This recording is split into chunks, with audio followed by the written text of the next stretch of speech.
Hello everyone, I'm back!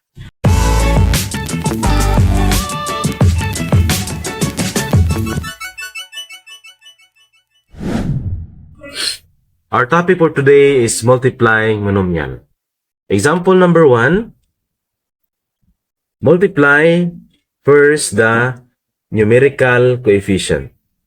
Okay, so we have 5 times 4 that is equals to 20. And then, the literal coefficient, we have A and B. So, A squared, this one, times A cubed.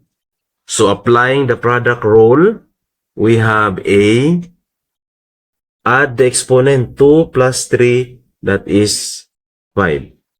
And then, we have B, literal coefficient. The exponent of B dito is 1. So, dito, this one.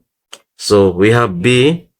So, B, 1 plus 2 equals to 3. So, that is our final answer. Number 2 example, multiply negative 3 times positive 6. So, negative 3 times positive 6, we have negative 18. So, negative times positive is negative. And then, proceed to the literal coefficient. We have our S.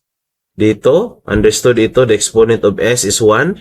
So, S, applying the product rule, is 1. So, we have S, 1 plus 2, that is 3.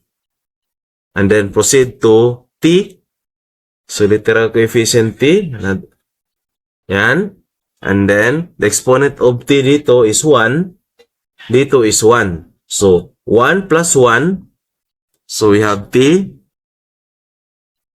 1 plus 1, that is equals to 2. So, that is our final answer.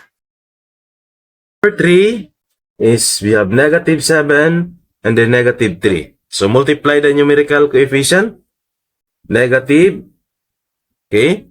Negative 7 and negative 3. So, that is positive 21. No? Negative times negative is positive.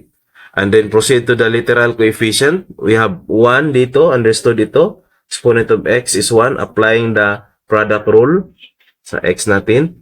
So, we have x.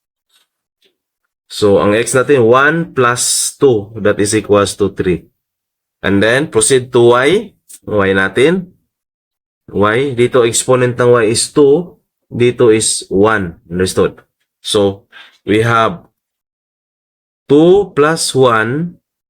2 plus 1 is equals to 3. So, that is our final answer. Activity time!